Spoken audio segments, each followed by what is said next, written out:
Just imagine, ನಿಮಗೆ ನಿಮ್ಮ ಕುಟುಂಬದ ಪುರಾತನ ಕಾಲದ ಒಂದು ನಿಧಿ ಬಗ್ಗೆ ಗೊತ್ತಾಗುತ್ತೆ. ಆದರೆ ಇಲ್ಲೇ ಇರೋದು ಒಂದು ಟ್ವಿಸ್ಟ್. ಅದೇನೆಂದ್ರೆ ಆ ನಿಧಿಗೆ ಮಾನ್ಸ್ಟರ್ ಗಳ ರಕ್ಷಣೆ ಇರುತ್ತೆ. ಅವುಗಳ ಕಣ್ ತಪ್ಪಿಸಿ ನೀವು ನಿಧಿನ ಹೇಗೆ ಪಡ್ಕೊಳ್ತೀರಾ? ಮತ್ತೆ ಸ್ವಲ್ಪ ಮಿಸ್ ಆದ್ರೂನು ನೀವು ಕೂಡ ಮಾನ್ಸ್ಟರ್ ಗಳ ತರಾನೇ ಆಗೋಗ್ಬಿಡ್ತೀರಾ. ಹೌದು, ನಾವು ಇವತ್ತು ನೋಡ್ತಾ ಇರೋದು ಕೂಡ ಇಂಥದೇ ಒಂದು ಸರ್ವೈವಲ್ ಮಿಸ್ಟ್ರಿ ಅಡ್ವೆಂಚರ್ ಮೂವಿನ. ಅಂದ ಹಾಗೆ ನಾವು ಇವತ್ತು ನೋಡ್ತಾ ಇರೋ ಮೂವಿ ಹೆಸರು ತಂಬದ್ದ ಅಂತ. ಸರಿ, ಹಾಗಾದ್ರೆ ಇನ್ನು ಜಾಸ್ತಿ ನಿಮ್ಮ ಟೈಮ್ ನ ವೇಸ್ಟ್ ಮಾಡದೆ ಇವತ್ತಿನ ಮೂವಿಯನ್ನು ಸ್ಟಾರ್ಟ್ ಮಾಡೋಣ.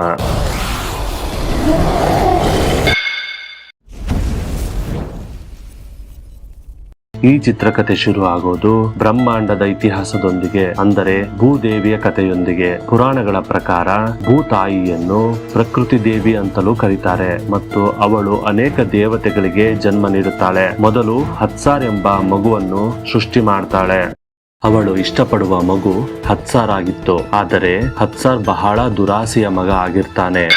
ಅಮ್ಮನ ಮಡಿಲಲ್ಲಿದ್ದ ಎಲ್ಲಾ ಬಂಗಾರವನ್ನು ಹತ್ಸಾರ್ ದೋಚಿರ್ತಾನೆ ಮತ್ತು ದವಸ ಧಾನ್ಯಗಳನ್ನು ದೋಚಲು ಮುಂದಾಗ್ತಾನೆ. ಅದನ್ನು ಅರಿತ ದೇವತೆಗಳು ಹತ್ಸಾರ್ ಮೇಲೆ ದಾಳಿ ಮಾಡ್ತಾರೆ ಮತ್ತೆ ಆತನನ್ನು ಸಾಯಿಸಬೇಕು ಅಂತ ಪ್ರಯತ್ನ ಪಡ್ತಾರೆ. ಆದರೆ ಭೂಮಿ ತಾಯಿ ಅವನನ್ನು ಕಾಪಾಡಿ ತನ್ನ ಹೊಟ್ಟೆ ಒಳಗೆ ಮುಚ್ಚಿಟ್ಟುಕೊಳ್ಳುತ್ತಾಳೆ. ಆದರೆ ನಾವು ತಿಳ್ಕೋಬೇಕಾಗಿರೋ ಒಂದು ಮುಖ್ಯವಾದ ವಿಷಯ ಏನೆಂದರೆ, ಯಾರು ಹತ್ಸಾರ್ನನ್ನು ಪೂಜೆ ಮಾಡುವಂತಿಲ್ಲ ಹಾಗೂ ಯಾರು ಕೂಡ ಹತ್ಸಾರನ್ನು ನೆನಪು ಮಾಡಿಕೊಳ್ಳುವಂತಿಲ್ಲ ಮತ್ತು ಯಾವುದೇ ದವಸ ಧಾನ್ಯಗಳು ಆತನಿಗೆ ಸಿಗೋ ಹಾಗಿಲ್ಲ ಎಂದು ಷರತ್ತು ಹಾಕ್ತಾಳೆ. ಹಾಗೆಯೇ ಕೆಲವು ಯುಗಗಳು ಕಳೆದು ಹೋಗ್ತವೆ. ಹತ್ಸಾರ್ ಅಮ್ಮನ ಮಡಿಲಲ್ಲಿ ಹಾಗೆಯೇ ಮಲಗಿ ಬಿಟ್ಟಿರ್ತಾನೆ. ಆದರೆ ಒಂದು ದಿನ ತಂಬಾದ್ ಎಂಬ ಹಳ್ಳಿಯವರಿಗೆ ಈ ವಿಷಯ ತಿಳಿಯುತ್ತದೆ ಮತ್ತು ಬಂಗಾರ ಪಡೆಯುವ ದುರಾಸೆಗೆ ಬೀಳುತ್ತಾರೆ. ಅವರು ಹತ್ಸಾರ್ಗೆ ಒಂದು ದೇವಾಲಯ ಕಟ್ಟಿಸುತ್ತಾರೆ ಮತ್ತು ಹತ್ಸಾರನ್ನು ಪೂಜಿಸಲು ಪ್ರಾರಂಭಿಸುತ್ತಾರೆ. ಇದರಿಂದಾಗಿ ದೇವಿಯ ಮಡಿಲಲ್ಲಿ ಮಲಗಿದ್ದ ಹತ್ಸಾರ್ ಎಚ್ಚರಗೊಳ್ಳುತ್ತಾನೆ. ಮುಂದೆ ಇದರಿಂದ ಬೇರೆ ಬೇರೆ ದೇವತೆಗಳು ಕೋಪಗೊಳ್ತಾರೆ ಮತ್ತು ಆ ಹಳ್ಳಿಗೆ ಯಾವಾಗಲೂ ಮಳೆ ಸುರಿಯಲಿ ಮತ್ತು ಈ ಹಳ್ಳಿ ಹಾಳು ಕೊಂಪೆಯಾಗಲಿ ಎಂದು ಶಾಪ ಕೊಟ್ಟು ಬಿಡ್ತಾರೆ. ಮುಂದೆ ಕೆಲವು ವರ್ಷಗಳ ನಂತರ ತಂಬಾದ್ ಹಳ್ಳಿಯಲ್ಲಿ ರಾವ್ ಎಂಬ ಕುಟುಂಬ ಹತ್ಸಾರ್ ಮತ್ತೆ ಬಂಗಾರದ ನಿಧಿಯನ್ನು ಕಂಡು ಹಿಡಿದುಕೊಳ್ತಾರೆ. ರಾವ್ ಮನೆಯ ಹತ್ತಿರ ಒಂದು ಬಾವಿ ಇರುತ್ತೆ ಮತ್ತೆ ಆ ಬಾವಿಯ ಒಳಗೆ ಹತ್ಸಾರ್ ಇರುತ್ತೆ.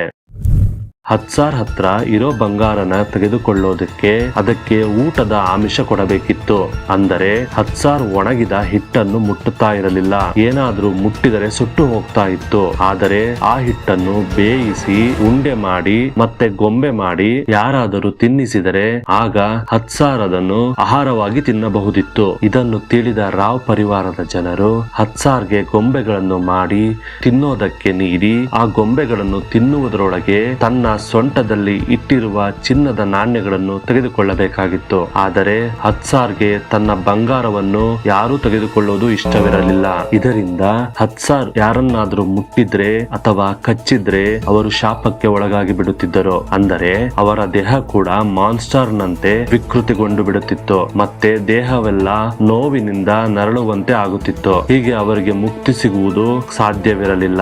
ಅದಕ್ಕಾಗಿ ರಾವ್ ಕುಟುಂಬದವರು ಒಣ ಹಿಟ್ಟನ್ನು ತೆಗೆದುಕೊಂಡು ಹೋಗ್ತಾ ಇದ್ರು ಮತ್ತು ತಮ್ಮ ಸುತ್ತಲೂ ಗೆರೆ ಎರೆದುಕೊಳ್ತಾ ಇದ್ರು. ಇದರಿಂದ ಹತ್ಸಾರ್ ಗೆರೆಯ ಒಳಗೆ ಬರಲು ಸಾಧ್ಯವಾಗುತ್ತಿರಲಿಲ್ಲ. ಹಾಗೆಯೇ ತಾವು ತಂದಿರುವ ಹಿಟ್ಟಿನ ಗೊಂಬೆಯನ್ನು ಹತ್ಸಾರ್ ಕಡೆಗೆ ಎಸೆಯುತ್ತಿದ್ದರು ಮತ್ತು ಹತ್ಸಾರ್ ಆ ಎಸೆದ ಗೊಂಬೆಗಳನ್ನು ತಿನ್ನುವರಷ್ಟರೊಳಗಾಗಿ ಅದರ ಸೊಂಟದಲ್ಲಿದ್ದ ಬಂಗಾರದ ನಾಣ್ಯಗಳನ್ನು ದೋಚುತ್ತಿದ್ದರು. ಹೀಗೆ ಸ್ವಲ್ಪ ಸಮಯಗಳ ಕಾಲ ಬಂಗಾರವನ್ನು ದೋಚುತ್ತಾರೆ. ಆದರೆ ಕೆಲವು ವರ್ಷಗಳ ನಂತರ ಅವರ ಕುಟುಂಬದ ಒಬ್ಬ ಮಹಿಳೆ ಬಂಗಾರವನ್ನು ತೆಗೆದುಕೊಳ್ಳುವ ಸಮಯಕ್ಕೆ ಹತ್ಸಾರ್ ಕಚ್ಚಿಬಿಡುತ್ತೆ. ಆಗ ಅವಳು ಭಯಾನಕ ಮಾನ್ಸ್ಟರ್ ರೂಪ ಪಡೆದುಕೊಳ್ತಾಳೆ ಮತ್ತು ಅಮರವಾಗಿ ಬಿಡ್ತಾಳೆ. ಅಂದರೆ ಅವಳಿಗೆ ಸಾಯುವ ಹಾಗೂ ಇಲ್ಲ, ಬದುಕುವ ಹಾಗೂ ಇಲ್ಲ, ಆ ತರದ ಸ್ಥಿತಿಗೆ ತಲುಪುತ್ತಾಳೆ ಮತ್ತು ಅವಳು ಯಾರಾದರೂ ತನ್ನನ್ನು ಬೆಂಕಿಯಿಂದ ಸುಟ್ಟು ತನಗೆ ಮುಕ್ತಿ ಕೊಡ್ತಾರೆ ಅಂತ ಕಾಯ್ತಾ ಇರ್ತಾಳೆ. ಆದರೆ ಆ ಖಜಾನೆಯ ಬಗ್ಗೆ ತಿಳಿದುಕೊಂಡವರು ಅವಳೊಬ್ಬಳೇ ಆಗಿರ್ತಾಳೆ. ಹಾಗಾಗಿ ಅವಳನ್ನು ಒಂದು ಕೋಣೆಯ ಒಳಗೆ ಹಾಕಿ ಬಂಧಿಸಿಟ್ಟಿರ್ತಾರೆ ಮತ್ತು ಊಟ ನೀರು ಎಲ್ಲವನ್ನು ಅವಳಿಗೆ ಅಲ್ಲಿಯೇ ನೀಡುತ್ತಾ ಇರ್ತಾರೆ. ಆಗ ಅವಳಿಗೆ ಜ್ಞಾನೋದಯವಾಗುತ್ತೆ ಮತ್ತು ದುರಾಸೆ ಒಳ್ಳೇದಲ್ಲ ಎಂದು ತಿಳಿಯುತ್ತೆ. ಅದರಿಂದ ತನ್ನ ಕುಟುಂಬದ ಸದಸ್ಯರಿಗೆ ಹತ್ಸಾರಿಂದ ದೂರ ಇರೋ ಪ್ರಯತ್ನ ಮಾಡ್ತಾಳೆ ಮತ್ತು ಆ ಜಾಗಕ್ಕೆ ಯಾರು ಹೋಗದೇ ಇರೋ ತರ ತಡಿತಾಳೆ. ಹಾಗೆಯೇ ಸ್ವಲ್ಪ ವರ್ಷಗಳ ನಂತರ ಕುಟುಂಬದ ಹಳೆಯ ಹಳೆಯ ಪೀಳಿಗೆಯ ಜನಗಳೆಲ್ಲ ಮರಣ ಹೊಂತಾರೆ ಮತ್ತು ಹೊಸ ಪೀಳಿಗೆಯ ಜನರು ಬರ್ತಾರೆ. ಆದರೆ ಆ ಮಾನ್ಸ್ಟರ್ ಆಗಿರ್ತಾಳಲ್ಲ, ಆ ಅಜ್ಜಿ ಇನ್ನೂ ಜೀವಂತವಾಗಿರ್ತಾಳೆ ಮತ್ತು ಅವಳು ಯಾರಾದರೂ ತನ್ನನ್ನು ಬೆಂಕಿಯಿಂದ ಸುಟ್ಟು ತನಗೆ ಮುಕ್ತಿ ಕೊಡ್ತಾರೆ ಅಂತ ಕಾಯ್ತಾ ಇರ್ತಾಳೆ. ಆದರೆ ಆ ಖಜಾನೆಯ ಬಗ್ಗೆ ತಿಳಿದುಕೊಂಡವರು ಅವಳೊಬ್ಬಳೇ ಆಗಿರ್ತಾಳೆ. ಹಾಗಾಗಿ ಅವಳನ್ನು ಒಂದು ಕೋಣೆಯ ಒಳಗೆ ಹಾಕಿ ಬಂಧಿಸಿಟ್ಟಿರ್ತಾರೆ ಮತ್ತು ಊಟ ನೀರು ಎಲ್ಲವನ್ನು ಅವಳಿಗೆ ಅಲ್ಲಿಯೇ ನೀಡುತ್ತಾ ಇರ್ತಾರೆ. ಅದೇನೋ ಶಾಪವೋ ಗೊತ್ತಿಲ್ಲ, ಅವರ ಕುಟುಂಬದ ಸಂತತಿ ಎಲ್ಲ ನಾಶವಾಗಿ ಹೋಗಿರುತ್ತೆ ಮತ್ತು ಸರ್ಕಾರ್ ಹೆಸರಿನ ಒಬ್ಬ ವ್ಯಕ್ತಿ ಮಾತ್ರ ಉಳಿದಿರ್ತಾನೆ. ಆದರೆ ಆ ಶಾಪಗ್ರಸ್ತ ಅಜ್ಜಿ ಅವನಿಗೂ ಖಜಾನೆಯ ಬಗ್ಗೆ ಮಾಹಿತಿಯನ್ನು ನೀಡೋದಿಲ್ಲ. ಹಾಗೆ ಸರ್ಕಾರ್ ಯಾವುದೇ ಮದುವೆ ಆಗಿರೋದಿಲ್ಲ, ಆದರೆ ಒಬ್ಬ ಮಹಿಳೆಯನ್ನು ತನ್ನೊಂದಿಗೆ ಇಟ್ಟುಕೊಂಡಿರುತ್ತಾನೆ. ಮುಂದೆ ಖಜಾನೆಯ ಆಸೆಗಾಗಿ ತಮಗೆ ದೊರಕುವುದೆಂದು, ಅದರ ಬಗ್ಗೆ ಮಾಹಿತಿ ತಿಳಿಯುವುದೆಂದು ಇವರಿಬ್ಬರ ಸೇವೆ ಮಾಡ್ತಾ ಇರ್ತಾಳೆ.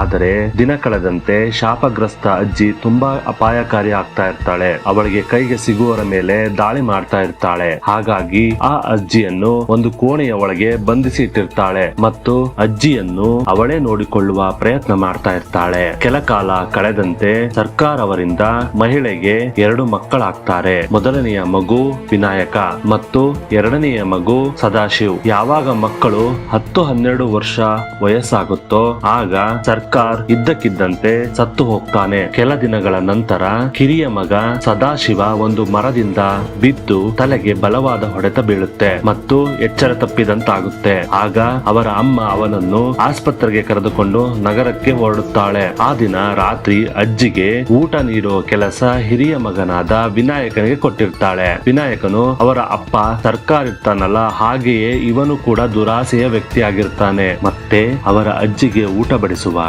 ಖಜಾನೆಯ ಮತ್ತು ಹತ್ಸಾರ್ನ ಬಗ್ಗೆ ಮಾಹಿತಿ ಕೇಳ್ತಾ ಇರ್ತಾನೆ. ಆದರೆ ಆ ಅಜ್ಜಿಯು ವಿನಾಯಕನ ಮೇಲೆ ದಾಳಿ ಮಾಡ್ತಾಳೆ ಮತ್ತೆ ಅಲ್ಲಿಂದ ತಪ್ಪಿಸಿಕೊಳ್ಳೋಕೆ ಪ್ರಯತ್ನ ಮಾಡ್ತಾಳೆ. ಆದರೆ ವಿನಾಯಕನಿಗೆ ಅವರಮ್ಮ ಹೇಳಿಕೊಟ್ಟ ಮಂತ್ರ ಏನೆಂದರೆ ಸುಮ್ಮನೆ ಮಲಗಿಕೋ, ಇಲ್ಲ ಅಂದರೆ ಹತ್ಸಾರ್ ಬಂದು ಬಿಡುತ್ತಾನೆ ಎಂದು ಜೋರಾಗಿ ಕಿವಿಯಲ್ಲಿ 2 ಬಾರಿ ಕೂಗ್ತಾನೆ. ಇದರಿಂದ ಹೆದರಿದ ಅಜ್ಜಿ ಅಲ್ಲೇ ಮಲಗುತ್ತಾಳೆ. ಇನ್ನೊಂದು ಕಡೆ ಸದಾಶಿವ ಆಸ್ಪತ್ರೆಗೆ ತಲುಪುವ ಮೊದಲೇ ಸತ್ತೋಗ್ತಾನೆ. ಇದರಿಂದ ನೊಂದ ವಿನಾಯಕನ ಅಮ್ಮ ತಂಬಾದ್ ಬಿಟ್ಟು ಪಟ್ಟಣ ಸೇರುವ ತೀರ್ಮಾನ ಮಾಡ್ತಾಳೆ ಮತ್ತು ವಿನಾಯಕನನ್ನು ಅಲ್ಲಿಂದ ಎಳೆದುಕೊಂಡು ಪಟ್ಟಣಕ್ಕೆ ಹೋಗುತ್ತಾಳೆ. ಆದರೆ ವಿನಾಯಕನಿಗೆ ಖಜಾನೆ ಬಿಟ್ಟು ಹೋಗೋದು ಇಷ್ಟ ಇರಲಿಲ್ಲ. ಯಾಕೆಂದರೆ ತಂಬಾದ್ ಅವನದ್ದೇ ಆಗಿತ್ತು ಮತ್ತು ಅಲ್ಲಿ ಸರ್ಕಾರ್ ಕೂಡ ಮರಣ ಹೊಂದಿರುತ್ತಾನೆ. ಅಜ್ಜಿಯಿಂದ ಖಜಾನೆಯ ಬಗ್ಗೆ ಅಲ್ಪ ಸ್ವಲ್ಪ ಮಾಹಿತಿಯನ್ನು ತಿಳಿದುಕೊಳ್ಳಲು ಪ್ರಯತ್ನ ಕೂಡ ಮಾಡಿರ್ತಾನೆ. ಇದನ್ನೆಲ್ಲ ಅರಿತಿದ್ದ ಅವರ ಅಮ್ಮ ವಿನಾಯಕನನ್ನು ತಂಬಾದಿಂದ ದೂರ ಇಡಲು ಅವನನ್ನು ಬೇರೆ ಪ್ರದೇಶಕ್ಕೆ ಅಂದರೆ ನಗರಕ್ಕೆ ಕರೆದುಕೊಂಡು ಹೋಗುತ್ತಾಳೆ. ಕೆಲ ದಿನಗಳ ನಂತರ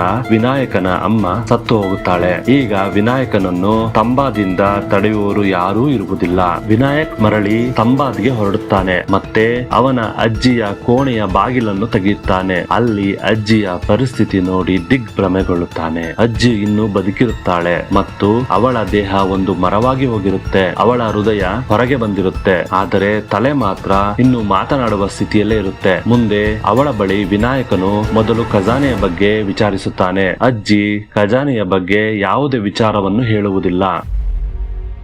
ಆದರೆ ಅಜ್ಜಿಯು ಮುಕ್ತಿಯ ಆಸೆಯನ್ನು ಹೊಂದಿದ್ದ ಬಗ್ಗೆ ಮೊದಲೇ ತಿಳಿದಿದ್ದ ವಿನಾಯಕ್, ನೀನೇನಾದ್ರೂ ನನಗೆ ಖಜಾನೆ ಬಗ್ಗೆ ಮಾಹಿತಿ ನೀಡಿದ್ರೆ ನಾನು ನಿನಗೆ ಮುಕ್ತಿ ಕೊಡ್ತೀನಿ ಅಂತ ಅಜ್ಜಿಗೆ ಹೇಳುತ್ತಾನೆ. ಇದರಿಂದ ಸಂತೋಷಗೊಂಡ ಅಜ್ಜಿ ಖಜಾನೆಯ ಬಗ್ಗೆ ಪೂರ್ತಿ ಮಾಹಿತಿಯನ್ನು ನೀಡುತ್ತಾಳೆ. ಅಜ್ಜಿ ಹೇಳಿದ ಸ್ಥಳ ಯಾವುದೆಂದು ಪರಿಶೀಲಿಸಿ ಬಂದು ಮತ್ತು ಅಜ್ಜಿಯ ದೇಹಕ್ಕೆ ಬೆಂಕಿ ಹಚ್ಚುವ ಮೂಲಕ ಮುಕ್ತಿಯನ್ನು ಕೊಡುತ್ತಾನೆ. ಮುಂದೆ ವಿನಾಯಕನು ತನ್ನ ಮೊದಲ ಖಜಾನೆ ಲೂಟಿಗೆ ಸಿದ್ಧನಾಗಿದ್ದಾನೆ. ದೇವಿಯ ಮಡಿಲಿನಂತಿರುವ ಬಾವಿಯ ಒಳಗೆ ಇಳಿಯುತ್ತಾನೆ. ಮೊದಲು ತನ್ನ ಸುತ್ತಲೂ ಹಿಟ್ಟಿನಿಂದ ಒಂದು ವೃತ್ತವನ್ನು ಬರೆಯುತ್ತಾನೆ ಮತ್ತು ತಾನು ತಂದ ಬಾಕ್ಸ್ ನಲ್ಲಿದ್ದ ಹಿಟ್ಟಿನ ಗೊಂಬೆಗಳನ್ನು ತೆಗೆದು ಎಸೆಯುತ್ತಾನೆ. ಅದನ್ನು ನೋಡಿದ ಹತ್ಸಾರ್ಗಳು ಒಮ್ಮೆಲೆ ಹಾರಿ ಬರುತ್ತೆ ಮತ್ತು ಗೊಂಬೆಗಳನ್ನು ತಿನ್ನೋಕೆ ಶುರು ಮಾಡುತ್ತೆ. ವಿನಾಯಕನು ಕೂಡಲೇ ತನ್ನ ಕೈಯಿಂದ ಹತ್ಸಾರ್ನ ಸೊಂಟದಲ್ಲಿ ಇರುವ ಚಿನ್ನದ ನಾಣ್ಯಗಳನ್ನು ಕೆಳಗೆ ಬೀಳಿಸುತ್ತಾನೆ. ಕೈಗೆ ಸಿಕ್ಕ ನಾಣ್ಯಗಳನ್ನೆಲ್ಲ ದೋಚಿಕೊಂಡು ಕ್ಷಣ ಮಾತ್ರದಲ್ಲಿ ಅಲ್ಲಿಂದ ಹೊರಗೆ ಬಂದು ಬಾವಿಯ ಮೇಲಿರುವ ಬಾಗಿಲನ್ನು ಬಾಗಿಲನ್ನು ಮುಚ್ಚುತ್ತಾನೆ ಮತ್ತು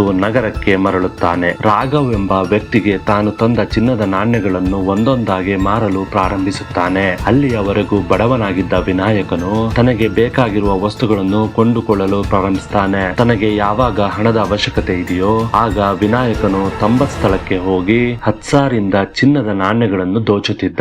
ಆ ಚಿನ್ನವನ್ನು ರಾಘವನಿಗೆ ಮಾರುತ್ತಿದ್ದ. ಕೆಲ ದಿನಗಳ ನಂತರ ನೋಡಿದ ರಾಘವನು ವಿನಾಯಕನ ಹಿನ್ನೆಲೆಯನ್ನು ತಿಳಿದುಕೊಂಡನು ಮತ್ತು ವಿನಾಯಕ್ ತಂಬದ್ದಿಂದ ಬಂದವನು. ತಂಬದ್ಗೆ ಆಗಾಗ ಹೋಗಿ ಅಲ್ಲಿಂದ ಚಿನ್ನದ ನಾಣ್ಯಗಳನ್ನು ತರುತ್ತಾನೆ ಎನ್ನುವುದನ್ನು ಪತ್ತೆ ಹಚ್ಚುತ್ತಾನೆ. ಅದಕ್ಕಾಗಿ ರಾಘವ್ ತಂಬದ್ ಹೋಗುವ ನಿರ್ಧಾರ ಮಾಡ್ತಾನೆ ಮತ್ತು ವಿನಾಯಕನ ಈ ಗುಟ್ಟನ್ನು ತಿಳಿದುಕೊಳ್ಳಲು ಒಬ್ಬ ಸುಂದರ ಯುವತಿಯನ್ನು ವಿನಾಯಕನ ಮನೆಯಲ್ಲಿ ಕೆಲಸಕ್ಕೆ ಇಡ್ತಾನೆ. ರಾಘವನ ಈ ಪ್ಲಾನ್ ಅನ್ನು ವಿನಾಯಕನು ತಿಳಿದುಕೊಳ್ತಾನೆ. ತಂಬದ್ ಹೋಗುವ ನಿರ್ಧಾರ ಮಾಡಿದ ವಿನಾಯಕನಿಗೆ ರಾಘವ್ ಕೂಡ ಅವನನ್ನು ಹಿಂಬಾಲಿಸುತ್ತಾನೆ ಎನ್ನುವುದು ಮೊದಲೇ ತಿಳಿದು ಬಿಡುತ್ತೆ ಮತ್ತು ವಿನಾಯಕನು ರಾಘವನಿಗೆ ತಿಳಿಯುವಂತೆಯೇ ಬಾವಿಯ ಒಳಗೆ ಇಳಿದು ಬಿಡುತ್ತಾನೆ. ಬಾವಿಯ ಒಳಗೆ ಇಳಿದು ಕೆಲ ಹೊತ್ತಿನ ನಂತರ ಕೈ ತುಂಬ ನಾಣ್ಯಗಳನ್ನು ಹೊರತರುತ್ತಾನೆ. ವಿನಾಯಕ್ ಅಲ್ಲಿಂದ ಹೊರ ಹೋದೊಡನೆ ರಾಘವ್ ಕೂಡ ಬಾವಿಯಲ್ಲಿ ಇಳಿಯುತ್ತಾನೆ. ಅಲ್ಲಿ ಒಂದು ಪೆಟ್ಟಿಗೆ ಕಾಣಿಸುತ್ತದೆ. ವಿನಾಯಕನು ಇದೇ ಪೆಟ್ಟಿಗೆಯಿಂದ ನಾಣ್ಯಗಳನ್ನು ಎತ್ತುಕೊಂಡು ಹೋಗಿದ್ದಾನೆಂದು ತಿಳಿದ ರಾಘವ್ ಪೆಟ್ಟಿಗೆಯನ್ನು ತೆಗೆದು ನೋಡಿದರೆ ಅಲ್ಲಿ ಹಿಟ್ಟಿನ ಗೊಂಬೆಗಳು ಕಾಣಿಸಿತ್ತು. ವಿನಾಯಕನು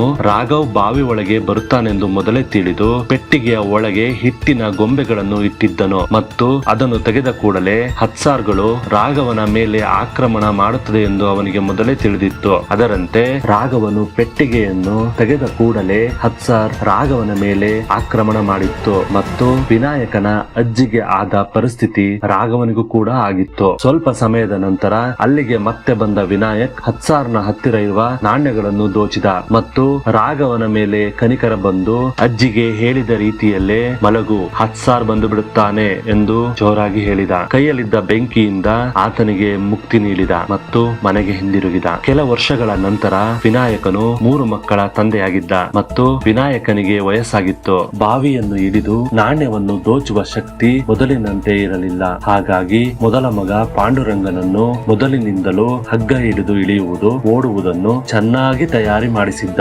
ಯಾಕೆಂದರೆ ಕ್ಷಣ ಮಾತ್ರದಲ್ಲಿ ಹತ್ಸಾರ್ ಹತ್ತಿರ ಇರುವ ಬಂಗಾರದ ನಾಣ್ಯಗಳನ್ನು ದೋಚಿ ಹಗ್ಗದ ಮೂಲಕ ಬಾವಿಯನ್ನು ಹತ್ತಬೇಕಿತ್ತು. ಮೊದಲ ಬಾರಿಗೆ ವಿನಾಯಕನು ಪಾಂಡುರಂಗನನ್ನು ಕರೆದುಕೊಂಡು ತಂಬಾದ್ಗೆ ಹತ್ಸಾರ್ನ ಬಗ್ಗೆ ಮತ್ತು ಅಲ್ಲಿಯ ಬಂಗಾರದ ನಾಣ್ಯಗಳನ್ನು ದೋಚುವ ವಿಧಾನಗಳ ಬಗ್ಗೆ ಪರಿಚಯಿಸಲು ಹೊರಟನು. ಮೊದಲು ಹಿಟ್ಟಿನ ಗೊಂಬೆಗಳನ್ನು ಮಾಡುವುದನ್ನು ಕಲಿಸ್ತಾನೆ ಮತ್ತು ಎಲ್ಲಾ ವಿಧಾನಗಳನ್ನು ತಿಳಿಸಿಕೊಡ್ತಾನೆ. ಬಾವಿಯ ಒಳಗೆ ಇಬ್ಬರು ಇಳಿಯುತ್ತಾರೆ. ವಿನಾಯಕನು ತನ್ನ ಮಗನಿಗೆ ಅಲ್ಲಿಯ ವಿಧಿವಿಧಾನಗಳನ್ನು ತೋರಿಸಲು ಮಾತ್ರ ಬಂದಿದ್ದನು. ಆದರೆ ಪಾಂಡುರಂಗನು ಹಿಟ್ಟಿನ ಗೊಂಬೆಯನ್ನು ಜೊತೆಗೆ ತಂದಿದ್ದನು. ಅದನ್ನು ನೋಡಿದ ಹತ್ಸಾರ್ ಅವನ ಮೇಲೆ ದಾಳಿ ಮಾಡಿತ್ತು. ಆಗ ಅವರಿಬ್ಬರು ಅಲ್ಲಿಂದ ಕಷ್ಟಪಟ್ಟು ತಪ್ಪಿಸಿಕೊಂಡು ಹೊರಗೆ ಬರುತ್ತಾರೆ. ಆದರೆ ಇದರ ನಡುವೆ ಪಾಂಡುರಂಗ ಸ್ವಲ್ಪ ನಾಣ್ಯಗಳನ್ನು ಕೂಡ ಎತ್ತುಕೊಂಡು ಬಂದಿದ್ದನು ಮತ್ತು ವಿನಾಯಕನಿಗೆ ತೋರಿಸಿದನು. ಇದರಿಂದ ಕೋಪಗೊಂಡ ವಿನಾಯಕನು ಮಗನಿಗೆ ಹೊಡೆಯುತ್ತಾನೆ. ಯಾಕೆಂದರೆ ಸ್ವಲ್ಪದರಲ್ಲಿ ಅದೃಷ್ಟ ಕೈಕೊಟ್ಟಿದ್ದರೆ ಇಬ್ಬರ ಜೀವ ಹೋಗುವ ಸಾಧ್ಯತೆ ಇತ್ತು. ಈಗ 1947ರ ಸಮಯ. ದೇಶ ಬ್ರಿಟಿಷ್ ಆಡಳಿತದಿಂದ ಮುಕ್ತಿ ಪಡೆದಿತ್ತು. ತಂಬಾತ್ ಸ್ಥಳ ಭಾರತ ಸರ್ಕಾರದ ವಶವಾಗುವುದಿತ್ತು. ಯಾಕೆಂದರೆ ಯಾವುದೇ ಕಾಗದ ಪತ್ರಗಳು ವಿನಾಯಕನ ಹೆಸರಲ್ಲಿ ಇರಲಿಲ್ಲ ಮತ್ತು ವಿನಾಯಕನು ಕೂಡ ಅದರ ಬಗ್ಗೆ ಯೋಚಿಸಿರಲಿಲ್ಲ. ಹಾಗಾಗಿ ವಿನಾಯಕ್ ಮತ್ತು ಪಾಂಡುರಂಗ ಒಮ್ಮೆಲೆ ಎಲ್ಲಾ ಬಂಗಾರದ ನಾಣ್ಯಗಳನ್ನು ಒಟ್ಟಿಗೆ ದೋಚುವ ಯೋಜನೆ ಮಾಡ್ತಾರೆ. ಹೀಗಾಗಿ ವಿನಾಯಕ ಮತ್ತು ಪಾಂಡುರಂಗ ಇಬ್ಬರು ಒಮ್ಮೆಲೆ ಎಲ್ಲಾ ಬಂಗಾರದ ನಾಣ್ಯಗಳನ್ನು ಒಟ್ಟಿಗೆ ದೋಚುವ ಯೋಜನೆ ಮಾಡ್ತಾರೆ. ಆ ಯೋಜನೆ ಏನೆಂದರೆ 100 ಹಿಟ್ಟಿನ ಗೊಂಬೆಗಳನ್ನು ಮಾಡಿ ಒಟ್ಟಿಗೆ ಹಾಕಿದರೆ ಹತ್ಸಾರ್ ಬಂದು ತಿನ್ನುವುದಕ್ಕೆ ತುಂಬಾ ಸಮಯ ಬೇಕಾಗುತ್ತದೆ. ಆ ಸಮಯಕ್ಕೆ ಹೆಚ್ಚು ಹೆಚ್ಚು ನಾಣ್ಯಗಳನ್ನು ಒಟ್ಟಿಗೆ ದೋಚಬಹುದು. ಮತ್ತೆ ಮತ್ತೆ ತಂಬಾದು ಹೋಗುವ ಅವಶ್ಯಕತೆ ಇರುವುದಿಲ್ಲ ಎಂದು ಯೋಚಿಸುತ್ತಾರೆ. ವಿನಾಯಕ್ ಮತ್ತು ಪಾಂಡುರಂಗ ತಮ್ಮ ಯೋಜನೆಯಂತೆ ಬಹಳ ಹಿಟ್ಟು ತೆಗೆದುಕೊಂಡು ತಂಬಾದ್ಗೆ ತಲುಪುತ್ತಾರೆ ಮತ್ತು ಅದರಿಂದ ಹಿಟ್ಟಿನ ಅನೇಕ ಗೊಂಬೆಗಳನ್ನು ಮಾಡುತ್ತಾರೆ ಮತ್ತು ಅವುಗಳನ್ನು ತೆಗೆದುಕೊಂಡು ಬಾವಿಯ ಒಳಗೆ ಇಳಿಯುತ್ತಾರೆ. ಅಲ್ಲಿ ತಮ್ಮ ಸುತ್ತಲೂ ಹಿಟ್ಟಿನ ಗೆರೆಗಳನ್ನು ಎಳೆದುಕೊಂಡರು. ಒಂದೊಂದೇ ಗೊಂಬೆಗಳನ್ನು ತೆಗೆದು ಎಸೆಯಲು ಪ್ರಾರಂಭಿಸಿದರು. ಆದರೆ ಅಲ್ಲಿ ನಡೆದಿದ್ದೇ ಬೇರೆ. ಈ ಬಾರಿ ಹತ್ಸಾರ್ ಕೂಡ ಒಂದೊಂದು ಹಿಟ್ಟಿನ ಗೊಂಬೆಗಳಿಗೆ ಒಂದೊಂದರಂತೆ 100 ಹತ್ಸಾರ್ಗಳಾಗಿ ಪರಿವರ್ತನೆಗೊಂಡಿರುತ್ತೆ. ಇದನ್ನು ನೋಡಿದ ವಿನಾಯಕ್ ತಾವಿನ್ನು ಬದುಕೋದು ಕಷ್ಟ ಅಂತ ತಿಳಿದು ತನ್ನ ಮಗನನ್ನು ಪಕ್ಕಕ್ಕೆ ಸರಿಸಿದನು. ಕೆಲ ಗೊಂಬೆಗಳನ್ನು ತನ್ನ ಸೊಂಟಕ್ಕೆ ದೇಹಕ್ಕೆ ಕಟ್ಟಿಕೊಂಡನು ಮತ್ತು ಅಲ್ಲಿಂದ ಓಡಲಾರಂಭಿಸಿದನು. ಹಗ್ಗವನ್ನು ಹಿಡಿದು ಬಾವಿಯಿಂದ ಮೇಲೆ ಹತ್ತತೊಡಗಿದನು. ಗೊಂಬೆಗಳನ್ನು ಅವನ ದೇಹಕ್ಕೆ ಕಟ್ಟಿದ್ದರಿಂದ ವಿನಾಯಕನ ಬೆನ್ನನ್ನು ಹತ್ತಿದ್ದವು ಹತ್ಸಾರ್ಗಳು ಮತ್ತು ಅವುಗಳು ಬಾವಿಯ ಮೇಲೆ ಬಂದವು. ಹೋಗಿದ್ದವು. ಆದರೆ ವಿನಾಯಕನು ಮೊದಲೇ ಬಾವಿಯ ಸುತ್ತ ಹಿಟ್ಟಿನ ಗೆರೆ ಎಳೆದುದರಿಂದ ಹಿಟ್ಟನ್ನು ದಾಟಲಾರದೆ ಸುಟ್ಟು ಹೋಗಿದ್ದವು. ಆದರೆ ವಿನಾಯಕನಿಗೆ ಹತ್ಸಾರ್ಗಳು ಕಚ್ಚಿ ಆಗಿತ್ತು ಮತ್ತು ಅವನ ಸ್ಥಿತಿ ಅವನ ಅಜ್ಜಿಯಂತೆ ಆಗಿತ್ತು. ಆದರೆ ಅವನು ಪಾಂಡುರಂಗನನ್ನು ರಕ್ಷಿಸಿದ್ದ ಮತ್ತು ತನ್ನ ಕೈಯಲ್ಲಿದ್ದ ಒಂದು ಬಂಗಾರದ ನಾಣ್ಯದ ಚೀಲ ಹಿಡಿದು ಪಾಂಡುರಂಗನಿಗೆ ಕೊಡಲು ಪ್ರಯತ್ನಿಸುತ್ತಿದ್ದ. ಆದರೆ ಪಾಂಡುರಂಗ ಅದನ್ನು ತೆಗೆದುಕೊಳ್ಳಲಿಲ್ಲ. ಯಾಕೆಂದರೆ ಅವನಿಗೆ ಈಗಾಗಲೇ ಅವನ ದುರಾಸೆಯಿಂದ ತನ್ನ ತಂದೆಯನ್ನು ಕಳೆದುಕೊಂಡಿದ್ದು ಎಂದು ತಿಳಿದು ಹೋಗಿತ್ತು. ಪಾಂಡುರಂಗ ವಿನಾಯಕನಿಗೆ ಮಲಗು, ಇಲ್ಲ ಅಂದ್ರೆ ಹತ್ಸಾರ್ ಬರ್ತಾನೆ ಎಂದು ಹೇಳಿ ಮಲಗಿಸುತ್ತಾನೆ ಮತ್ತು ಮುಕ್ತಿ ಕೊಡಲು ತನ್ನ ಕೈಯಲ್ಲಿದ್ದ ಬೆಂಕಿಯಿಂದ ಸುಟ್ಟು ಹಾಕ್ತಾನೆ. ಸ್ನೇಹಿತರೆ, ಇದಾಗಿತ್ತು ತಂಬದ್ ಮೂವಿ ಎಕ್ಸ್ಪ್ಲನೇಷನ್. ಇಂತಹ ಇನ್ನೂ ಹೆಚ್ಚು ಕುತೂಹಲ ಭರಿತ ಮೂವಿ ಎಕ್ಸ್ಪ್ಲನೇಷನ್ ಗಳಿಗಾಗಿ ನಮ್ಮ ಚಾನೆಲ್ ಅನ್ನು ಸಬ್ಸ್ಕ್ರೈಬ್ ಮಾಡಿಕೊಳ್ಳಿ.